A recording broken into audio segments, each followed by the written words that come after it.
믿음 세상을 이기는 비밀. 오늘 세 번째, 진실한 사귐은 말씀입니다. 여러분, 지난 한 주 살아가면서 여러분 삶 가운데 예수 그리스도와 사귀고 누리는 그 은혜가 있었습니까? 시간이 바쁘다면 우리는 2배의 노력을 하지 않으면 사실은 한 번도 기도할 수 없고, 말씀을 들었으나 그 말씀을 지켜 행하지 못하는 것이 우리의 삶입니다. 그렇게 되면요, 우리는 말씀 대신 직감이나 세상 경향이나 지금까지 살아온 풍조와 방식대로 그냥 살아가는 게 누구나의 삶입니다.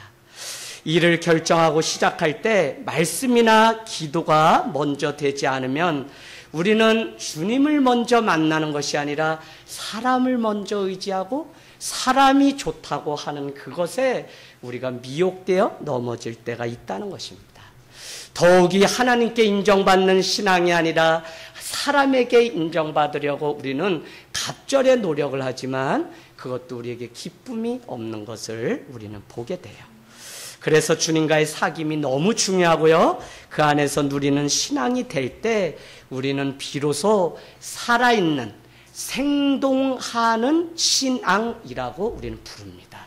그래서 신앙이라는 것은 멈춰있는 정지 상태가 아니라 계속적으로 미생물과 같이 유기체이기 때문에 살아서 움직이게 되고, 우리가 그 주님과 사귐과 누림이 깊어지면 깊어질수록 우리의 믿음의 깊이와 넓이가 점점 더 자라가는 것을 경험하게 됩니다. 여러분, 오늘 이 요한 1서의 저자 사도 요한은 요한복음, 요한 1서, 2서, 3서, 그 다음에 요한계시록의 저자입니다.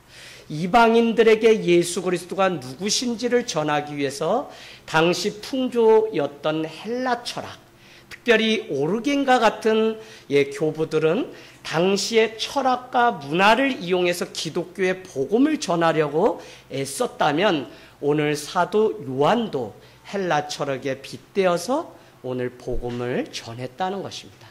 그런가 하면 요한 1서, 2서, 3서는 사랑하는 자들아 라고 편지를 쓴 것으로 보아 다시 말하면 교회 공동체, 믿음을 지키고 살아가는 교회에게 오늘 편지를 쓴 것이 바로 요한 1서, 2서, 3서입니다. 그런가 하면 밤무섬에 귀향을 갔다 그곳에서 하늘문이 열리는 일들을 보면서 이 땅에 마지막 남겨진 대한공동체로서의 교회와 성도가 그냥 현실이라고 하는 이 시간을 그냥 허비하고 보내는, 그냥 재수없고 운이 없어서 내가 이렇게 살아가는 시간이 아니라 어떻게 더 적극적으로 살아가야 되는지에 대한 고민을 우리에게 가르쳐 준 것이 바로 요한계시록이라는 것입니다. 그래서 여러분, 우리는 지난주에 이어서 텍스트 말씀을 접할 때 어떤 상황 속에서 오늘 사도 요한이 이 편지를 썼는지 우리는 먼저 들어보는 그 시간을 갖고, 그 다음에 내 삶의 자리에 오늘 들려준 말씀이 어떻게 나에게 살아가는 원동력이 되어야 될지를 다시 한번 고민하는 2번의 이 과정이 적어도 있어야, 직장에 나가서 가정 안에서 사람을 만날 때 말씀과 내가 상관없는 삶이 아니라 그 말씀이 뭐였더라 하면서 다시 오늘 계약을 맺고 사람을 만나고 어떤 일들을 시작할 때 우리는 이 말씀 따라 살아가는 일들을 경험하게 된다는 것입니다. 그런 차원에서 86년에서 95년경에 영지주의와 율법 폐기론자들이 가득한 이단이 난무한 그곳에 교회를 지켜내는 일이란 너무 어려웠습니다. 지금까지 복음을 배웠는데 이단들이 와서 하는 말이 무엇이냐면 영적인 것만 거룩하고 육체는 아무것도 아니기 때문에 그냥 내가 저 사창가에 가서 몸을 섞어서 버려도 상관없다고 가르치는 사람, 때로는 우리가 잘 아는 것처럼 수도원 운동을 했던 많은 사람들이 그 뾰족한 돌바위 위에 앉아서 가부 자세를 취하고 자기에게 자학을 하며 고통을 주면 줄수록 더 하나님과의 합일 사상, 하나가 된다고 하는 믿음이 그 안에 있었다니까요. 그러나 이 안에는 영적인 것을 사모하고 기도하는 것은 좋지만 우리의 육신은 아무것도 아닌 것처럼 여기는 잘못된 그 믿음이 있었다고요. 여러분, 우리가 주님을 위해서 일하지만 우리의 건강을 돌보고 또 우리의 건강을 소중히 여겨야 될 책임은 바로 우리에게 있습니다. 제가 오늘 이 교회를 위해서 40일, 50일, 아니 나는 예수님만도 못한 사람이니까 100일을 금식해서 이 교회를 내가 세워가야 되겠다 해서 오늘 100일을 작정 금식 기도한다면 이것은 주님의 뜻이라면 하지만 주님의 뜻은 맞다면 바로 저는 금식과 동시에 죽으라는 것 외에는 아무것도 없어요. 그렇게 되면 누구에게 유익이 있습니까? 없다니까요. 그래서 우리는 믿음 생활을 하면서 이 균형추를 잘 유지하면서 살아가는 일이 너무 중요합니다. 율법 폐기론자들은 이런 것입니다. 우리가 예수 그리스도로 말미암아 은혜를 받고 이미 구원함을 얻었다면 더 이상 우리는 무엇을 해도 죄를 짓지 않는다는 거예요. 그래서 막 어디 가서 그냥 술 한잔을 하고 뭐 이런 거, 그 당시에도 막 사창가를 드나들고 하는 일들이 교회 공동체 안에 있고 빈번히 이것이 자랑처럼 사람들에게 얘기되는 일이 있었어요. 그래서 우리는 야고보서로 가보면 여러분 3장 1절에 보면 선생되기를 좋아하지 마십시오. 선생된 자가 먼저 하나님의 심판을 받을 줄 누가 압니까? 라고 우리에게 오히려 경고했어요. 왜요? 초대교회는 영적인 선생이 되면, 랍비가 되면 그는 최고의 존경받는 사람이기 때문에 영적인 말씀에 대해서는 해박하지만 육적이거나 그릇된 신학으로 인해서 이제는 내가 교회 다니고 구원 얻었으니까 이제는 내가 막 살아도 된다고 그렇게 여기던 사람들이 있었다는 것입니다. 여러분, 오늘 우리가 이와 같이 예배를 드리고 하는 많은 것들은 전통이요 정통입니다. 그래서 이 정통을 왜 우리가 시대가 변화되어도 본질이라면 그것을 놓치지 말아야 되냐면, 오늘 우리가 읽은 이 요한일서는 그렇게 온갖 핍박 속에서 교회는 말씀의 전통을 잘 지켜서 오늘 우리에게까지 생명의 복음이 전해졌다는 것입니다. 그래서 우리는 오늘 이 말씀을 들을 때 그냥 옛날에 쓰여진 그냥 그 고리타분한 이야기가 아니라 우리와 똑같은 삶을 살았던 그 당시의 선조, 믿음의 선조들이 어떻게 병이 났을 때, 어떻게 다툼이 생겼을 때, 어떻게 새로운 일들 할 때, 어떻게 기도하고, 어떻게 그 많은 문제에 대해서 고민하면서 우리에게 가르쳐 준 것이 성경이라는 사실을 우리는 먼저 인식할 때 이 말씀은 남의 말씀이 되지 않고 오늘 내가 직장이나 가게나 어느 곳에서든지 살아가는데 교육하게 유익하고 의로 교육하게 유익한 말씀이 될 줄로 믿습니다. 여러분, 오늘 요한일서는 이단들로부터 교회 공동체를 지키기 위해서 그 믿음의 뿌리를 어디에 두라고 가르치고 있는 거죠? 말씀입니다. 말씀. 그러니까 지금까지 우리가 읽은 이 요한일서 1절에서 4절은 무엇이냐면, 여러분 1절을 보니까 태초부터 있었던 생명의 말씀을 나는 보고 듣고 손으로 만진 바 되었고, 2절에는 내가 이 생명의 말씀, 영원한 생명으로 인도하는 이 말씀을 이제는 여러분 앞에 내가 증언합니다. 3절에는 누구든지 정죄함을 버리십시오. 이제는 예수 그리스도를 만나면 그 안에 사귐과 누림이 가능하고 또 교회 공동체 서로에게 사귐이 가능해집니다라고 하는 사실을 우리에게. 그래서 1장 4절은 뭐였죠? 이 일을 여러분에게 알려주려고, 이 기쁜 소식을 알려주려고 내가 오늘 이 편지를 썼습니다. 그래서 여러분은 핍박 가운데 흩어진 나그네 된 이 믿음에 대해서 다시 한번 확고하게 일어나서, 이 믿음은 결코 부끄러운 것이 아니라 생명의 말씀이 여러분 가운데 있기 때문에 여러분은 나와 같이 여전히 증언하는 그 삶을 살기를 원한다고 하는 권면과 격려가 같이 있다고요. 여러분, 하늘땅교회를 좀 다녀보시면 어떤 분이 이런 질문합니다. 목사님, 왜 주보의 말씀을 읽고 말씀 이렇게 써놓지 않고 하늘땅교회는 증언이라고 써놓으셨나요? 누가 나의 증언자가 되어줄래? 라고 주님은 오늘도 우리에게 묻고 계십니다. 여러분, 증언이라는 것은 무엇이냐면 내가 들은 그 말씀대로 살아낸 체험이 있는 그 체험을 나누는 것이 증언이기 때문에 저 역시 여러분에게 문자적인 설명이 아니라 제 설교를 통해서 오히려 어떻게 살아내며 고민은 이야기를 들려주려고 증언이라고 그렇게 말씀을 드렸습니다. 여러분은 5장 4절 5절로 가보실래요? 5장 4절 5절 좀 왔다 갔다 하지만 여러분이 미리 표시를 해놓으세요. 같이 한번 읽겠습니다. 시작. 내가 하나님의 아들의 이름을 아닙니까? 네. 예, 무릇. 5장 4절. 네, 그 말씀 읽겠습니다. 시작. 네.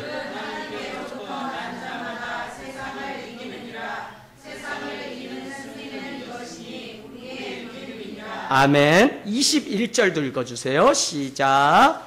자녀들아 너희 자신을 지켜 우상에게 멀리하라. 아멘. 그래서 어쨌거나 이 요한의 공동체는 믿음을 지켜가는데 영지주의와 율법 폐기론자들과 같은 이단들이 와서 자꾸 우리를 끌어내려고 하자 오늘 사도 요한은 그것이 얼마나 그릇된 것인지 가르쳐주고 있다는 것입니다. 그래서 5장 21절은 자녀들아 너희 자신을 지켜 우상에게서 멀리하라고 권면하는 이유와 배경이 우리에게 이미 있다는 것입니다. 여러분, 예수 그리스도와 사귐과 누림이 가능하게 되는 것은 결국 무엇이라고 우리에게 가르쳐주는 것이냐면 말씀이라는 거예요. 여러분, 우리 교회도 신앙의 교제 소그룹 모임합니다.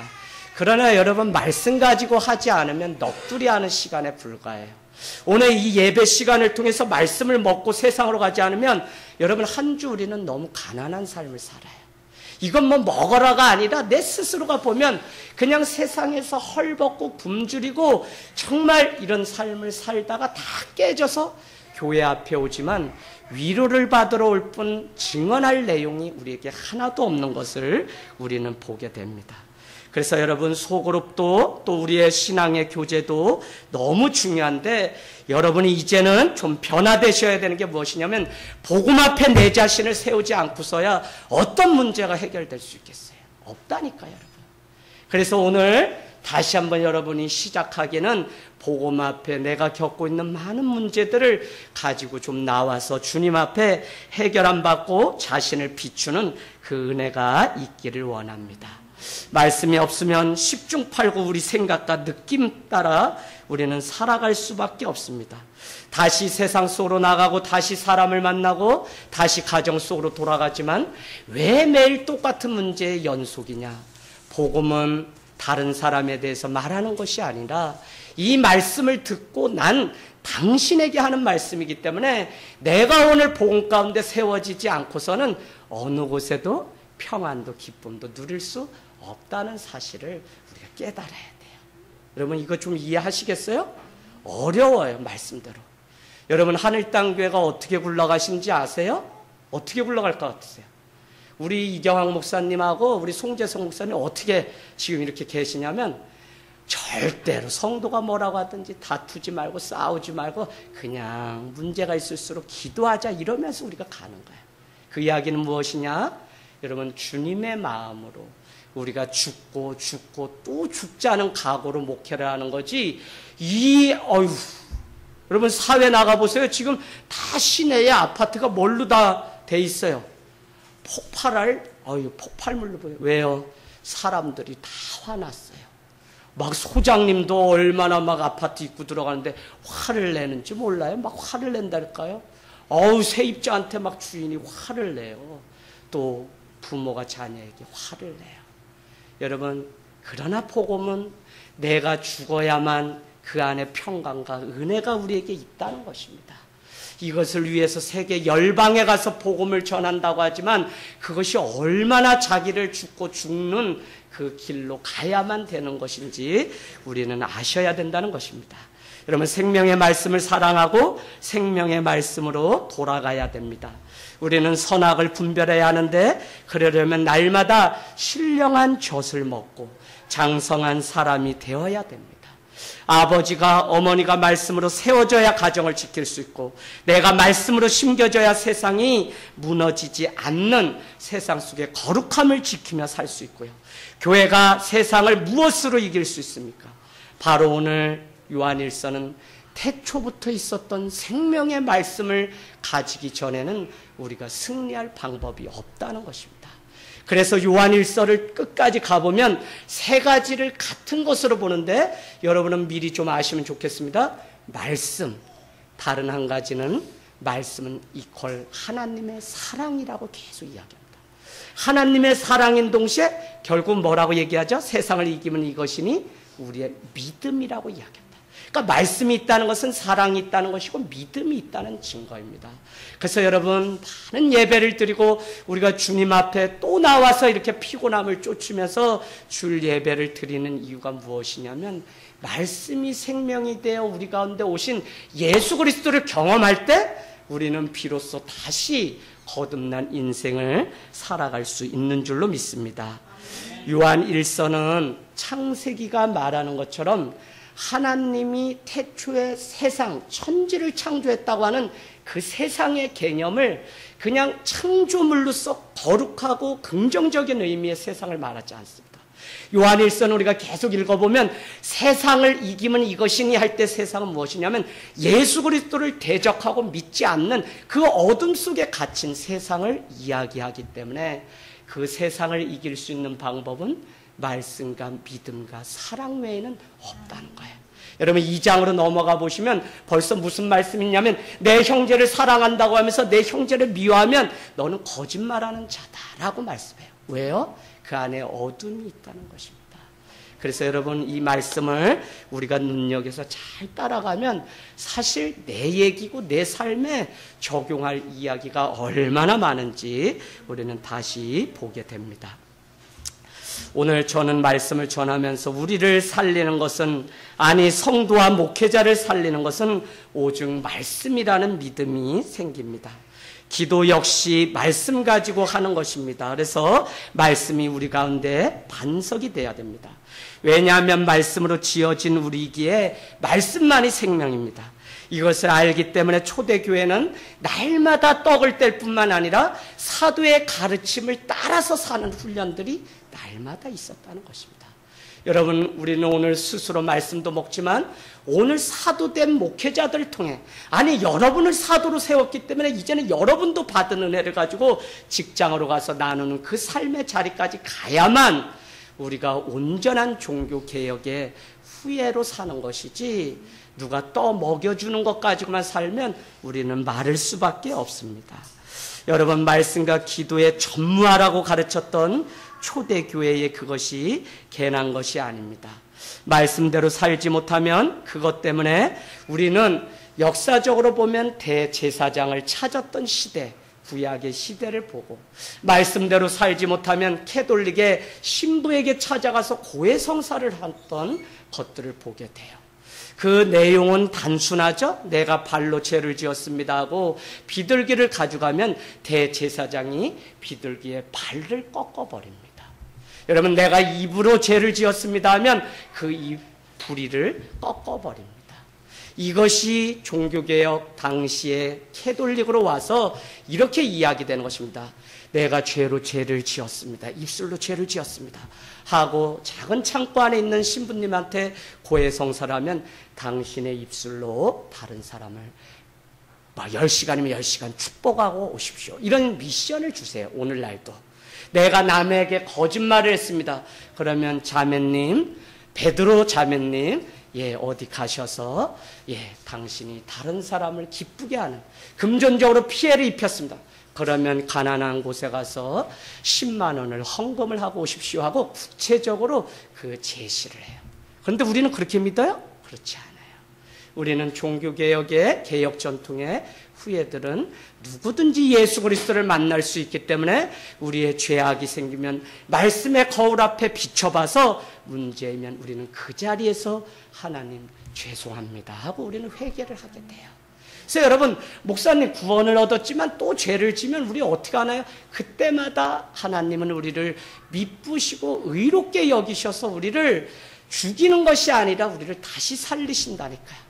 이 진리가 왜 중요하냐면 기쁜 소식과 같은 많은 이단들은 구원받았습니까? 라고 물었을 때 구원에 대한 확신이 없거나 당신 그러면 죄를 안 졌나요? 라고 물었을 때 죄 짓죠. 거봐야 당신은 구원 못 받았습니다. 이런 식으로 공격하면 많은 그리스도인들이 신학적이나 신앙생활을 오래 했어도 그 삶의 조명이 없기 때문에 금세 우물쭈물해. 그래서 이단은 여러분은 무조건 이단을 만나면 네, 저는 다 못합니다. 저는 죄인입니다. 또 죄를 졌어요. 죽을 죄를 졌습니다. 아주 빚으로 갚을 방법이 없을 죄를 졌습니다. 이렇게 이야기하세요.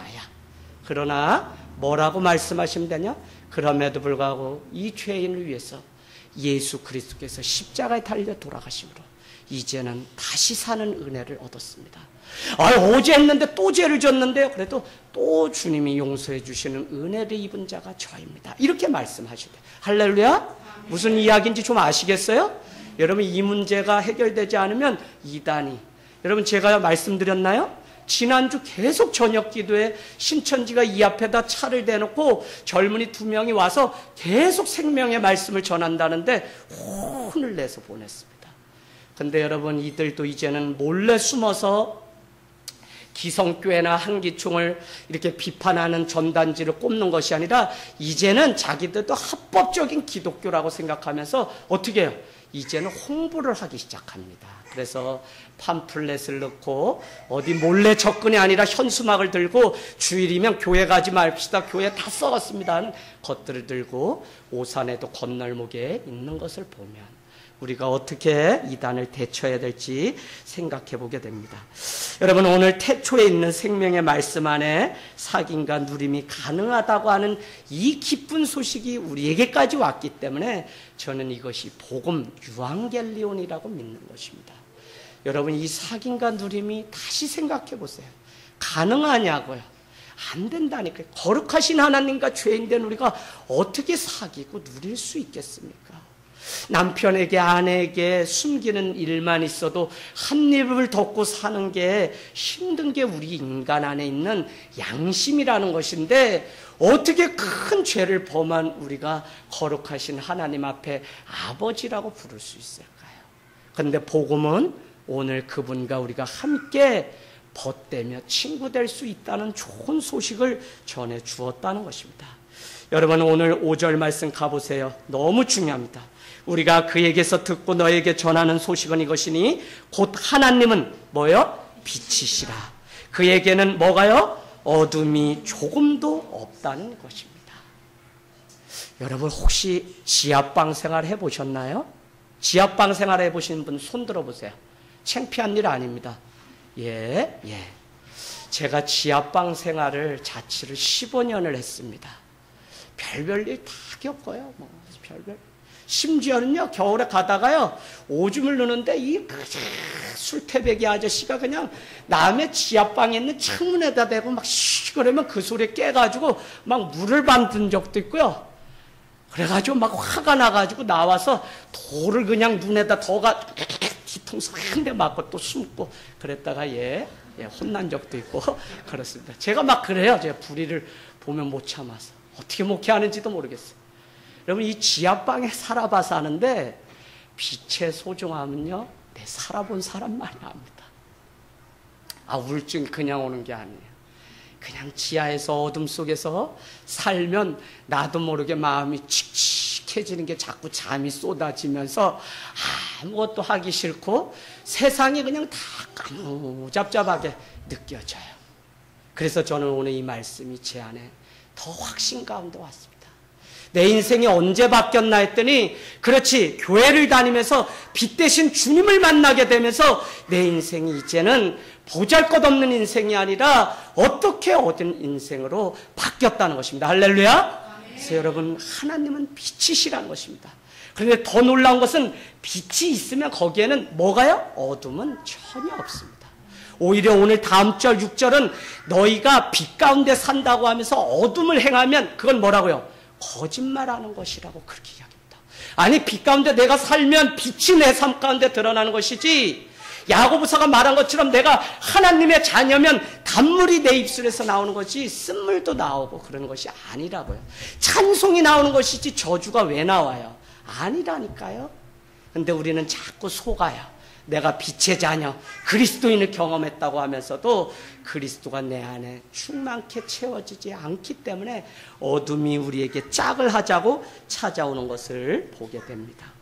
여러분, 빛이 왜 중요하냐면 우리에게 빛이 임해야 어둠이 물러갑니다. 어떤 사람이든 빛을 받으면 받을수록 빛이 나게 되어 있습니다. 하나님은 천지를 창조하시고 가장 먼저 한 것이 창세기 1장 3절로 한번 가보시겠어요? 창세기 1장 3절에 가면 공허와 혼돈과 뭐가 흑암이 가득한 그곳에 뭐가 있으라고 했다는 거예요? 빛이 있으라 했다는 거예요. 천지 창조의 시작은 빛을 먼저 창조하면서 하나님이 어둠과 흑암을 물러갔어요. 그래서 여러분은 믿음 가운데 날마다 우리 가정과 자녀와 직장 출근하는 또 무슨 일을 할 때 그곳이 빛이 임할 수 있도록 여러분이 날마다 선포해야 됩니다. 할렐루야. 여러분, 가정에도 신방 가요. 이제 이번 주에도 우리 세교 가정 토요일에 신방 가는데 다른 거 아닙니다. 가면 예수 그리스도의 빛이 그 가정에 임할 수 있도록, 그래서 이 빛을 보고 다시 사는 일들이 일어날 수 있도록 가르치게 되는 것입니다. 여러분, 오늘 우리가 드리는 이 예배가 왜 중요하냐? 어둠을 쫓고 빛을 채우는 시간입니다. 그래서 일주일에 한 번 드리는 예배지만 우리가 일요일이라고 말하지 않고 주일이라고 하는 것은 주의 빛을 채우는 날이기 때문에 우리가 주일이라고 이야기합니다. 물론 세상 사람들과 말할 때는 그들의 눈높이에서 우리는 일요일이라고도 말할 수 있어야 돼요. 그러나 어쨌거나 우리가 이 주일, 주님의 빛이 우리에게 임해야 되는 이 예배를 왜 드리냐면 빛이 임해야만 우리가 다시 살기 때문에 그래요. 여러분, 언제 여러분의 삶이, 언제 내 삶이 주님 앞에 뛰기 시작하는 날이 있습니까? 그것이 옛날이었다면 분명히 회고해 보건대 그날 내 삶 가운데 어디서 임했는지 모를 빛이 임했기 때문에 먹지 않아도 다 드려도 내가 그냥 밤을 새서 주님을 찬양하고 기도해도 내 삶에 주님이면 좋겠던 때가 반드시 누구에게나 있었다니까요. 할렐루야. 여러분, 우리는 그것을 다시 회복을 하려면 빛 가운데로 다시 나아가야 된다는 것입니다. 한 번은 교회 등산을 너무 좋아해서 주일 예배를 너무 잘 빠지시는 집사님이 계셨답니다. 몇 명 되지 않는, 남성들 몇 명 되지 않는 교회인데 목사님이 늘 속이 상했다 그래요. 어느 주일 교회가 중요한 회의를 가지고 있는데 임원을 맡고 있던 그 집사님은 동네분의 말에 꾀임에 넘어가서 교회를 나오지 못하고 또 등산 모임을 갔다는 것입니다. 목사님은 화가 나서 말씀을 전하다가 화가 나서 이렇게 말했습니다. 또 등산이에요. 에이, 산에 오르다가 다리나 부러졌으면 좋겠다 라고 말을 해버렸는데 그 다음부터 마음이 무거워져서 설교를 하는 둥 마는 둥 그렇게 나온 거예요. 그러니까 주님이 주신 마음이 아닌데 전하게 된 거예요. 자, 그런데 어쩔까 계속 마음이 무거워 있다가 이미 쏟아진 그 말을 주워 담을 수 있는 지연아? 담을 수 없지. 그래서 담을 수 없어서 주일 저녁에 전전긍긍하고 있는데 어디선가 딩동하는 소리가 들렸는데 아니나 다를까 본인이 험담했던 그 집사님이 오시는 거예요. 목사님은 너무 콩닥콩닥해서 승질도 더럽고 이제 그래가지고 이제 일났다. 교회가 이제 여기서 끝이구나. 아유, 나도 이제 그만둬야 되겠다 하고 있는데 그 집사님 손에 뭐가 들려 있어요? 네, 처음 드리는 얘기니까 과일 바구니가 들려 있다는 거예요. 그래서 이게 어떻게 된 거지 했는데 집사님 들어오세요 했더니 이 집사님이 눈물을 글썽이면서 목사님, 저 같은 사람을 왜 사랑하시나요? 하면서 이야기를 쭉 하는데 그 교회에 오늘 그 이야기를 들은 나머지 집사님들이 중에 한 분이 등산 간 집사님에게 전화를 걸어서 말을 건네는데 뭐라고 했을까요? 목사님이 이 추운 겨울에 집사님 옷이나 따뜻하게 입고 가시지 얼어 죽으면 어떡하나 하고 걱정을 얼마나 했는지 모른다는 이야기를 했다는 거예요. 여러분, 똑같은 말이지만 정말 빛 가운데 어둠 가운데 사는 사람의 말과 행동은 전혀 다릅니다. 여러분, 우리 공동체가 왜 분열이 일어나고 왜 어렵냐면 바로 이 생명 살리는 말을 우리가 말씀이 우리 안에 없기 때문에 생명 있는 말을 하지 못하는 거예요. 우리는 늘 염려하고 근심하다가 무너지는 공동체가 되는 것을 우리는 보게 됩니다. 목사님은 이 말을 듣고 얼마나 감동을 받았는지 자신의 입장을 고려해 준 그 친구 집사님에게 한없이 고마움을 가지고 있다는 이야기입니다. 여러분, 이 이야기가 어떻게 말을 옮기느냐에 따라서 천국잔치도 될 수 있고 전쟁판도 될 수 있다는 것입니다. 그러나 오늘 제가 드리려고 하는 것은 하나님은 빛이시기 때문에 우리가 그 빛을 온전히 경험했다면 우리는 빛 가운데서 생각하고 삶을 살아갈 때 어떻게 말해야 저 어둠 가운데 있는 저 자녀가 어떻게 내가 오늘 고백해야 내 삶이 어둠 가운데서 빛 가운데로 나올 수 있는지를 또 한 번 고민하며 말을 할 수 있다는 것입니다. 여러분, 우리가 지금 해야 할 일은 빛과 소금이 되는 것입니다. 그래서 아무리 세상이 어둡다고 해도요, 지금도 빛이 있으면 어떻게 돼요? 빛이 있는 그곳을 향해서 사람들은 나오게 되어 있습니다. 여러분, 우리가 배가 망망대해를 걷다가 등대가 보이면 그 빛을 쫓아서 오는 것처럼, 여러분, 빛된 삶이 어렵지만 정말 저 사람에게 에너지가 있고 빛이 있고 생명이 있다면 사람들이요 그 사람을 사귀려고 하지 어둠이 있는 사람들에게 가서 안 해요. 한두 번은 그의 고민과 그의 마음을 들어줄 수 있지만 매번 그냥 어둠을 이야기하면 사람들이 점점 떠나게 되었습니다. 그래서 여러분, 신앙은 우리가 내 자신을 오늘도 빛 가운데 세워가는 일이에요. 왜? 내가 오늘 빛 가운데 세워져서 우리 교회가 빛 가운데 세워지면 그 빛 가운데로 사람들은 오기 마련이기 때문에 그렇습니다. 빛이 아무것도 아닌 것 같은데, 여러분, 핸드폰에 이 빛 있죠? 빛 뒤에 나오죠? 플래시. 그거 위에 물이 담긴 뭐요? 그 생수 한 통을 위에 올려놔 보세요. 물을 통과돼서 이 빛이요 텐트 안을 환하게 비칩니다. 생활의 지혜, 놀라워요. 작은 빛이지만 환하게 비쳐요. 빛이 그만큼 중요하고, 빛이 우리 삶 가운데 빛을 내가 경험해야만 진짜 우리는 다시 사는 인생을 살아갈 수 있다는 것입니다. 그 얼굴에 빛이 있으면 교회의 영적 분위기를 이미 알 수 있다고 말을 했습니다. 수요일의 예배 때 제가 말씀을 전하면서 일반 교회처럼 밝게 보이려고 형광등, 조명등 밝게 비추는 거 말고 누구든지 오면 성도의 얼굴이 빛이 나서 이 교회는 머무르면 나도 빛나겠다 하는 그 마음 때문에 머무는 그런 교회가 되기를 주님의 이름으로 축복합니다. 여러분, 오늘 6절, 만일 우리가 하나님과 사귐이 있다 하고 어둠을 행하면 거짓말을 하고 진리를 행하지 아니하는 거니와, 우리의 목표, 신앙의 목표는 뭐냐면 여러분, 오늘 아예 이렇게 적어놔 보세요. 에베소서 4장 13절. 우리 신앙의 마지막 궁극점은 구원을 얻는 것이지만 목표가 있습니다. 그것은 에베소서 4장 13절, 예수 그리스도의 제자로 살아가는데 그 이름 무엇이냐? 예수 그리스도, 하나님이 보내신 예수 그리스도를 아는 것과 믿는 것이 하나 되어 우리는 오늘도 장성한 분량에 이르기까지 어떻게 해요? 자라가는 것이 우리의 목표예요. 여러분, 신앙의 목표가 분명해야지 여러분은 오늘도 말씀대로 내가 살고, 내가 옛날에 무슨 삼각산에 가서 뭐 소나무 뽑은 얘기 계속하면 뭐해? 지금은 빛 가운데서 시름시름 앓고 있는데, 예배만 들으면 시름시름 알아서 그냥 온유월에 그냥 닭새끼 문양 그냥 이 콕시등병이라는 거 여러분 아세요? 뭘 약을 잘못 먹었는데 자꾸 뭐 이러는데 어떻게 해요? 깨울 수도 없어요, 여러분. 일어나시되, 빛 가운데 일어나시되. 자, 그래서 우리가 최선의 삶을 드려야 되는데, 그러려면 빛 가운데 우리가 날마다 거하는 삶을 살아가야 되는데, 그러려면 지금 내가 믿는다는 것과 예수 그리스도를 믿는 거죠? 아는 것이, 행하는 것이 하나가 돼서 예수 그리스도를 닮아가는데, 어린아이의 거친 것 못 먹는 그런 신앙이 아니라 이제는 거친 것도 먹는, 장성한 분량에 이르는 신앙이 되어야 됩니다. 할렐루야.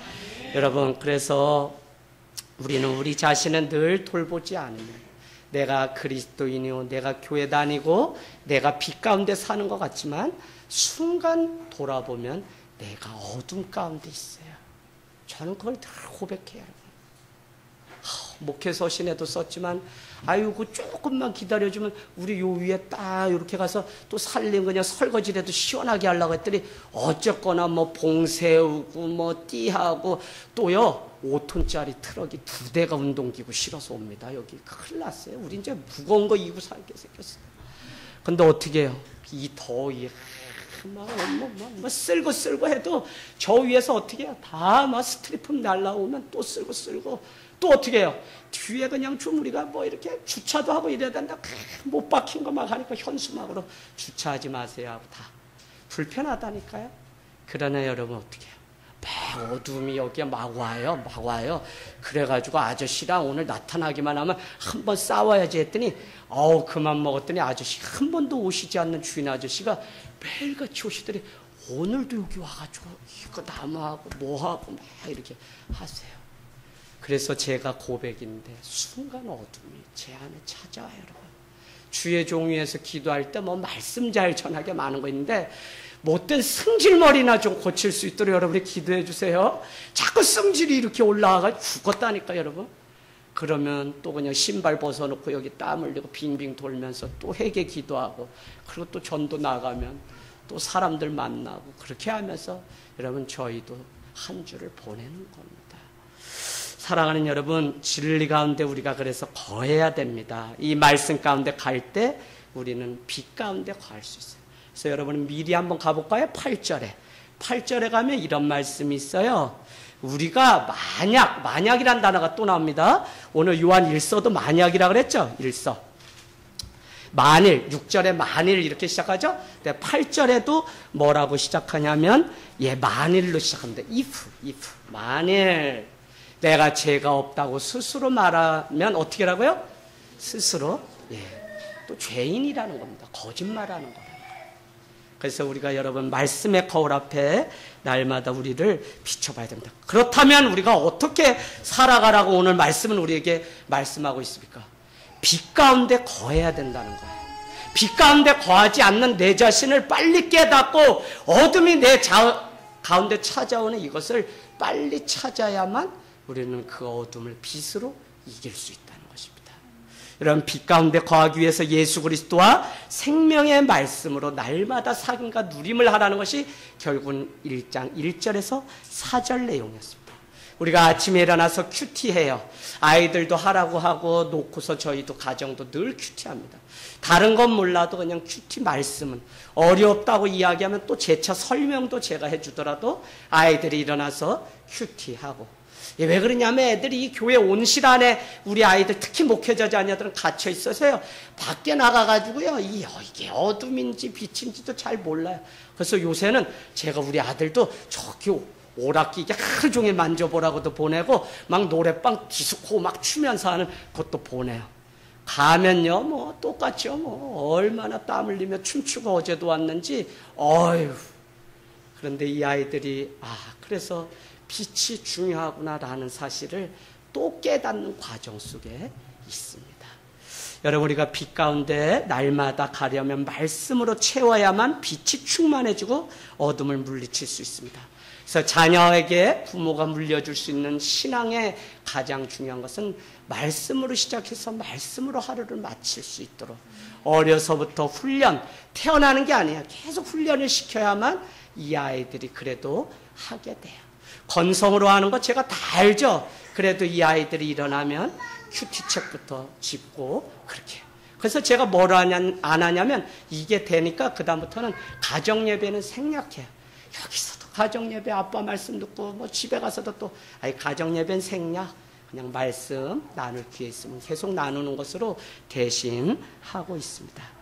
여러분 말씀이 없으면 벌써 우리 삶은 요란합니다. 오늘 목회 서신처럼 양보와 배려 없이 자신의 배만 채우는 삶을 살게 됩니다. 교회를 수십 년 다녀도 어린아이의 자리를 떠나지 못하는 이유가 무엇이냐면 눈에 보이는 대로 생각나는 대로 살아가기 때문에 그래요. 그래서 7절 말씀, 그가 빛 가운데 계신 것 같이 우리도 빛 가운데 행하면 우리가 서로 사귐이 있고 그 아들 예수 그리스도의 피가 우리를 모든 죄에서 깨끗하게 하신다는 것입니다. 여러분, 왜 수치심과 정죄감이 날마다 우리 삶을 짓누르는지 아세요? 빛이신 예수 그리스도가 온전히 내 삶을 주장하지 않기 때문에 그래요.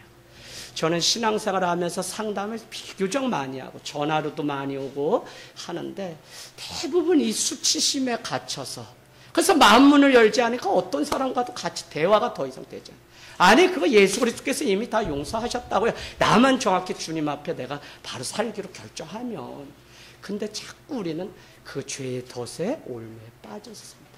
그럴 이유가 전혀 없습니다. 오늘 내가 빛 가운데 걸어가면 우리가 어떤 죄를 지어도 주님은 우리를 깨끗하게 해주셔요. 왜요? 예수 그리스도와 사귐이 이제 이어졌기 때문에. 그래서 여러분, 우리는 날마다 빛의 자녀로 살아가야 됩니다. 내가 빛 가운데 살아가면 어둠과 싸울 일이 전혀 없습니다. 빛은요, 어둠을 어떻게 해요? 덮게 되어 있어요. 여러분, 정말 동굴에 빛 하나, 작은 빛의 줄기가 들어와도 그 어둠을 삽시간에 밝힙니다. 빛이 어둠보다 강력하기 때문에 빛은요, 그냥 구멍 하나로 들어와도 시골 이 창호지 문으로 들어오는 빛이 얼마나 강렬한지 모릅니다. 여러분, 빛된 자녀가 되십시오. 송나라에 성격이 불같은 아들이 있었습니다. 어느 날 아버지가 그에게 한 바구니의 못을 주면서 말했습니다. 앞으로 다른 사람과 싸우거나 크게 화낼 때마다 벽에 못을 하나씩 박아보거라 라고 이야기했어요. 화 얘기하니까 오늘 아침에 참 화가 많이 났어요. 아침 6시에 일어나서 마무리 원고를 정리하려고 그랬더니 바이러스가 먹어서 원고 하나도 안 났어요. 이제 새까매졌어요. 그래서 6시부터 8시까지 설교 다시 묵상했던 거 치면서 소그룹 교재 다시 해서 교회 왔더니 오면 2장 출력이 되더니 프린터기가 고장나가지고 찍찍, 그래서 뭐가 걸렸나 아무래도 고장났어요.